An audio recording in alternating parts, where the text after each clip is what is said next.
आपका बहुत बहुत स्वागत है। एक नई जर्नी शुरू होने वाली है और हमारे हिसाब से आई थिंक वो यूनिसेफ के लिए एक बहुत ही अहम, बहुत ही ज़रूरी रिलेशनशिप बनेगा।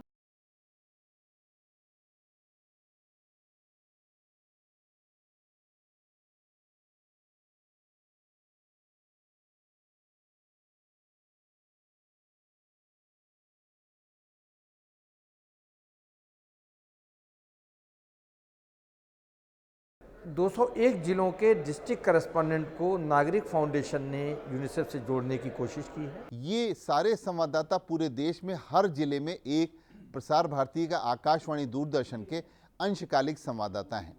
ये अपने समाचारों में इस तरीके के टीकाकरण के कार्यक्रमों को, जिसमें वो ये भी बताएंगे, अब प्रसारित करेंगे आज की इस वर्कशॉप के बाद, कि ये टीके कहाँ उपलब्ध हैं, कब उपलब्ध हैं और ये टीके मुफ्त में उपलब्ध हैं। इसका प्रयोग कैसे किया जा सकता है, इसका लाभ कैसे कौन लोग ले सकते हैं, यदि ये टीकाकरण नहीं कराएंगे तो इसके दुष्प्रभाव स्वास्थ्य के ऊपर क्या पड़ेंगे और देश में मृत्यु दर को कैसे कम किया जा सकता है। डिस्ट्रिक्ट करस्पॉन्डेंट ने इस चीज़ का एक बीड़ा उठा लिया है कि मिशन इंद्रधनुष के कार्यक्रम को यूनिसेफ के साथ मिलके हम बहुत तेज़ी से अपने अपने ज़िलों में चलाएंगे, जिससे, और हालांकि दावा उन्होंने कहा कि मैं 100% तक इसमें कामयाबी लाऊंगा। अरे मज़ा आ गया सब डिस्ट्रिक्ट लेवल के कॉरेस्पॉन्डेंट्स के साथ मिलने जुलने में, इसलिए कि उनके पास इतना विजडम है, इतनी कमाल की बातें, और उनका जो एक्सपीरियंस है वो ग्राउंड लेवल से निकल के आता है, जिसको हमें समझना बहुत ज़रूरी है। ख़ास तौर पे उन लोगों को जो मुझ जैसे लोग हैं, जो यहाँ बड़े बड़े स्टूडियो में बैठ के, बड़े बड़े शहरों में बैठ के रेडियो और टीवी की बातें करते हैं, तो ग्राउंड लेवल पे आप उनके साथ जब जुड़ जाते हैं तो वो आपको ये बताते हैं कि हमारे यहाँ जो गाँव में या कस्बे में, तहसील में, शहर में किस तरह से लोग बात सुनते हैं या किस ज़बान में बात सुनना चाहते हैं, वो कौन सा पैगाम है, किस अंदाज में उन तक बहुत ज़्यादा पहुंचता है, और फिर उनके मसाइल क्या हैं, समस्याएं क्या हैं, और किन चीज़ों से वो जूझ रहे हैं रोज़। तो अगर उन सारी चीज़ों को समझ के हम डिस्ट्रिक्ट लेवल पे जाते हैं तो बात कुछ और होती है, या डिस्ट्रिक्ट लेवल पे जो हमारे साथ ऐसे लोग हैं जो उनकी समस्याओं को समझते हैं, उनके इश्यूज़ को समझते हैं, वो प्रचार प्रसार करते हैं, रेडियो पे ब्रॉडकास्ट करते हैं, उसकी रीच बहुत ज़्यादा होती है। ख़ास तौर पे कम से कम एक डिस्ट्रिक्ट का जो कॉरेस्पॉन्डेंट है, जब वो फ़र्ज़ कीजिए हरदोई से रिपोर्ट कर रहा है, तो हरदोई के सुनने वाले तो उसको बहुत ज़्यादा चाहेंगे और उसकी बात पे यकीन भी करेंगे।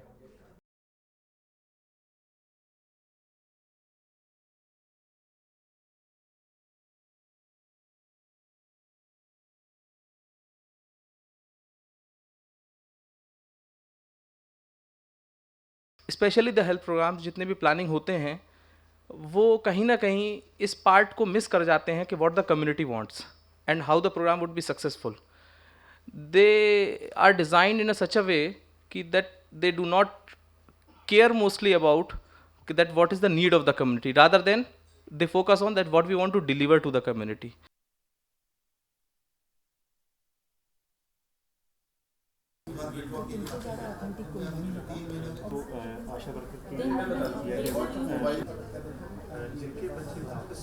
नहीं नहीं नहीं न्यूज़ बुलेटिन में जो रिपोर्ट करते हैं तो उसमें 40 second How All India Radio, which does its usual programs on farmers, किसान प्रोग्रामिंग जिसको हम कहते हैं, तो उन किसान प्रोग्रामिंग के अंदर क्या सॉल्यूशंस हैं, क्या चैलेंजेस हैं, ये उन्होंने डिस्कस किया। अगर हम आरआई को कवर करें तो 22 दिन तक चलता रहेगा, महीने में 30 दिन और 22 दिन लगातार जो information continuously it is ringing in the years. Radio एक ऐसा प्लेटफॉर्म है जहाँ पे जब हम टीकाकरण की बात करें या किसी और मुद्दे की भी बात करें, तो एक room for creativity, for making it more exciting for people to hear and interesting for mothers to hear, वो एक स्पेस काफ़ी ज़्यादा है इस मीडियम के द्वारा। देखिए, भारत जैसे देश में रेडियो का प्रचार प्रसार और उसकी रीच,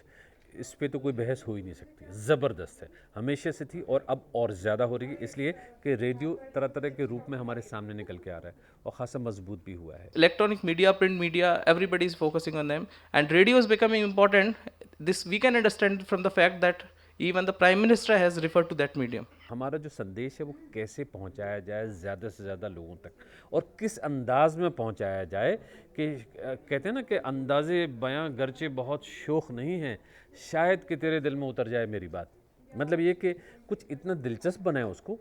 कि लोगों को वो बात समझ में आए। हर धर्मगुरु की एक आस्था के बहुत सारे लोग होते हैं कि अगर हम उन्हीं का सहारा लें और इसी तरीके की